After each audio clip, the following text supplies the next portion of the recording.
Keki and Daruwalla's Collage 1 is a poem about India. The signs of modernity are clearly visible. Ravi Shankar is a great musician in the older tradition, but he is now surrounded by the modernist followers of the kind of dancing known as rock and roll.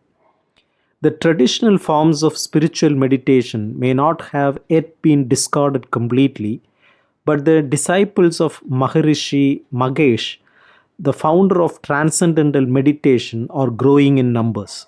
And then, of course, there are the followers of the kind of singing accompanied by frantic gesticulation, brought into fashion by the group of singers who came to be known as the Beatles.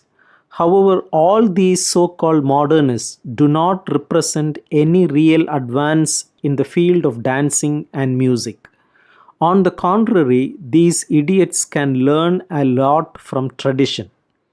The feeling of exultation and frenzy which they display is very similar to that which was evinced by the Indian people when the Nobel Prize for Literature was conferred upon Rabindranath Tagore. After having made these satirical references to the notions of modernity, which have gained currency, Daruwalla says that he feels simply overwhelmed by the kind of fervor displayed by some of the newly established organizations like the ones who find great significance in Bhagavad Gita and the message of peace which it has to deliver to its followers.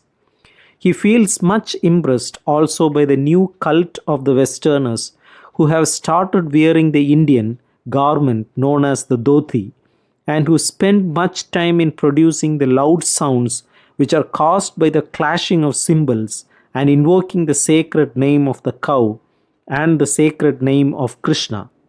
In the same breath, the poet invokes hemp, which is habitually smoked by the Hindu sadhus and ascetics to keep themselves in the state of intoxication.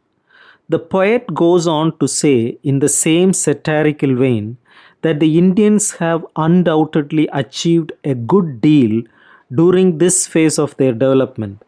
They have abolished zamindari or landlordism by reducing to the minimum the land which any one landowner may possess. They have passed laws proclaiming prohibition as one of their basic policies, and they have done away with the English language as the medium of their administrative work and as the medium of all their official communications. They have even passed laws to abolish prostitution, thus driving the prostitutes out of their business without providing them any alternative mode of earning their livelihood. These are not only the achievements of the Indian people since the attainment of freedom. They also perform such generous acts as releasing a considerable number of prisoners, men who had been put behind the bars for committing robberies and rapes on the occasion of the Republic Day as a mark of their national rejoicing. They have even promised to reduce the jail sentences of such antisocial elements as pimps, homosexuals, and the writers of poetry.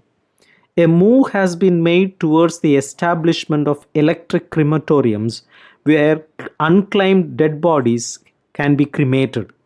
This is a commendable move comparable to the opening of a new sewer, which could suitably have been named as the sewer of hope. It is also possible that someday the sun would refuse to shed its light to show the way to the lepers. After all, India is a great country in which a man's left hand is regarded as unholy. India is a great country in other ways also. Here, a distinction is made between the destiny of an individual and the destiny of the nation as a whole. Here, a horoscope to foretell the future course of the life of an individual is prepared soon after the birth of a child. However, this horoscope tells only half the truth because it foretells the destiny of only the individual and remains silent so far as the destiny of the nation is concerned. A constant rise in prices and a frequent increase in taxes are among the chronic features of the life of the nation as a whole. But such disastrous possibilities find no mention at all in the horoscope of individuals. India is a country so corrupt that if plague were to break out here in an epidemic form, and if medical researchers needed live rats in order to make experiments with the object of finding an anti plague serum, the rats would begin to be sold at high prices in black market.